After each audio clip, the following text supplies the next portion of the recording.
You have strange dreams tonight.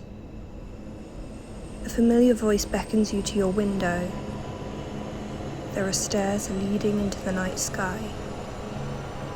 You awaken just as you begin to ascend them.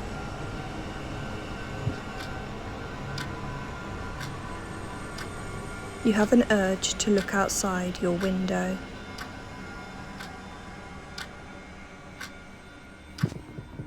Oh yeah, we're not going to do that. Look Outside is yet another example of why mainstream video game publishers and developers are falling behind in comparison. It is a game I cannot praise enough. Take it from me, an individual who has a full-time job and is working towards a qualification while also racking up 34.1 hours of game time and has 80% of the achievements. I can hear my tutor screaming at me from all the way over where they are to here, and I cannot put the game down. It is brilliant in so many ways. Look Outside is a survival horror RPG set in a single apartment building. A mysterious event turns everyone who looks out the window into grotesque monsters, leaving the world in absolute chaos. Scavenge the building to seek food, supplies and weapons while encountering strange characters. I can't quite use words to explain what's going on without actually showing you the game, so here's the very beginning. Oh, that's our neighbour Sybil. She looks at us through our wall. She's noticed that something strange has happened as well. In fact, she looked outside and tells us that we definitely should not also look outside because bad things will happen. Oh, she's also a save file for you. Good old Sybil. So I guess we should introduce ourselves, and the protagonist is default as Sam, and Sam, he will stay. We've got a plant that we can take care of. We can even talk to it if we want to talk to the plant, because I talk to my plants in real life. We may as well. This is our apartment. It has all the amenities that you would expect of a regular apartment. A kitchen, a bathroom, we can brush our teeth because oral hygiene is important and no amount of apocalypse will stop us from having great teeth.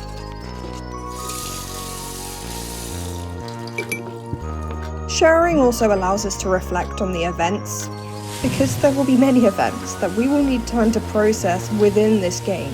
And we need to stay clean, as I've said. Just because the world's ending doesn't mean we have to go with it.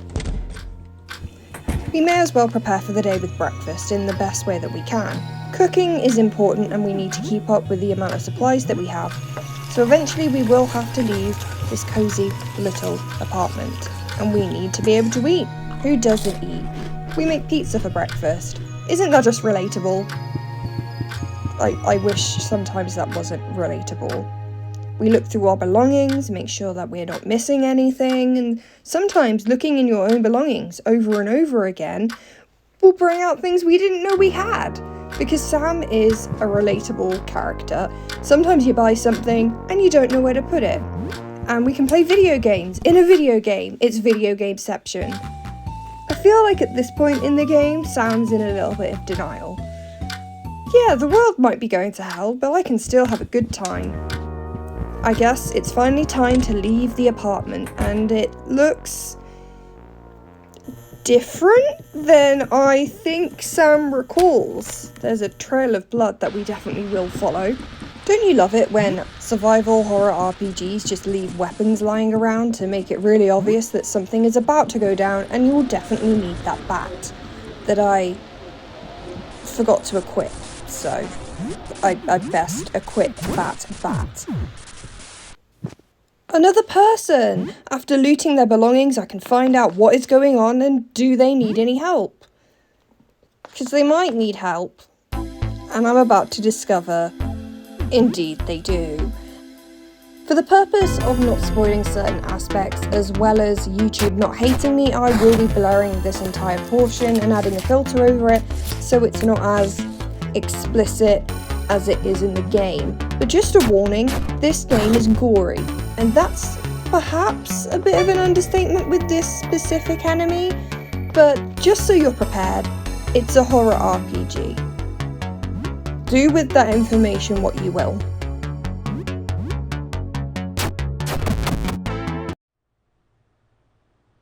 With that poor devil out of his misery, we can get a key for the padlock at the end of the corridor and get a jump scare from the television, and investigate the strange enemy that's just popped up on the other side of the room and swiftly defeat them. Whatever this is, I'm assuming it used to be a person. It's gone now, doesn't matter. It's all about survival horror. Bye bye. And there's another enemy in the room that is standing next to that key that I need, so of course I'm gonna get that as well by taking down this poor soul who, I'm not sure what's happened to them, but at the end of the day they're next to that key. I need that key and I want to open that safe. Survival horror. I eventually do get to open the safe after selecting the wrong option the first time round and get some handy dandy loot, and I make my way out of this godforsaken apartment. Onward, I suppose. Oh look, more of them have escaped. There's more.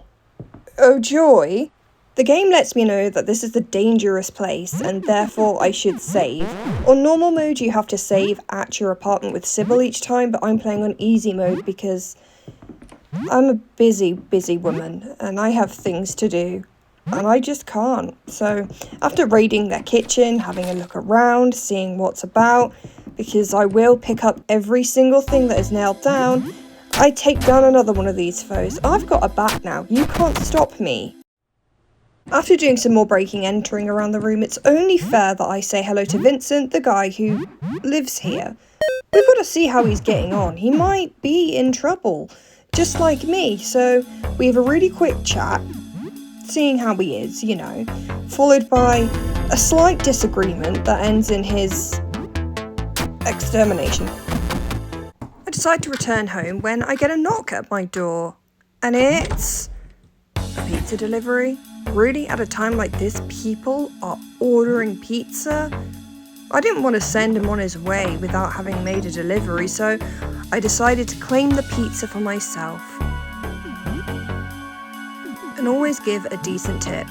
Throughout the game, while you're at home, there's a chance that you will get door encounters. Some of these will be so that you can get supplies from tradespeople, or they can be individual characters you can welcome into your apartment and join your party.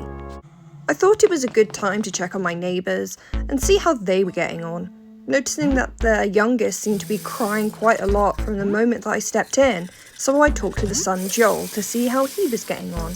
I asked about him, his sister, his mum, his dad, and he just seemed to be brushing his teeth for a really long time. It seemed to take him ages to brush his teeth. And he said that ever since the event took place, it was taking him longer and longer. Okay, fair enough. Still, oral hygiene isn't what the absolute... From previous experience, I knew there was only one way to handle this, and that was through, well, a teddy bear. Through a series of events, you can actually recruit Joel to come back to your apartment and become a party member with you. That's great. He's one of the many different types of characters you will meet within this game that you can befriend, and I really like that. All of them are different, not one is like the other, and they come with their own strengths and weaknesses. And that is all of the introductory footage that I will show because I want this game to be as much of a surprise to others as it was for me, delightfully so. The apartments are such a simple but interesting idea that has been taken into many different directions. There are 3 main floors, the first, second and third floor, the ground floor and the basement, and each of these areas entails unique different areas of their own. One apartment has been taken over by plants, another apartment is completely frozen solid, another one used to belong to a taxidermist. The areas are diverse, the enemies are diverse, and as I've stated before, party member characters are also diverse with their own strengths and weaknesses and add so much replayability when you only are able to have 3 others at a time, swapping them in and out to see how it affects combat. And you as a player affects how the story ends. There's the main quest that I won't spoil for you to reach an ending, and even then, based on your choices, there are different endings to this. There's endings where you don't leave your apartment. There's endings where you make choices that affect the end of the game and the world in the game. Even more excitedly, this is a game with upcoming updates. I logged into the game the other day completely unaware that there was an update for the game and began noticing little differences here and there, and looked back and realised that just the day before, there was an update. There was a little update when it came to the crafting system that was there that made it easier to use. There was a big update on the sewer level where they added a bunch of entirely new characters.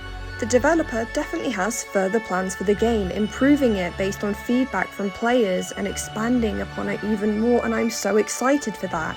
Look Outside deserves all the support it can get. It's £8 on Steam. £8, and it's, in my opinion, outperforming mainstream publisher games by a mile in terms of creativity, in terms of gameplay, in terms of different story endings and narrative features. Please, if you have the money, go and buy Look Outside and experience it for yourself. That's all I have time for today, and I'll see you in the next one. Bye.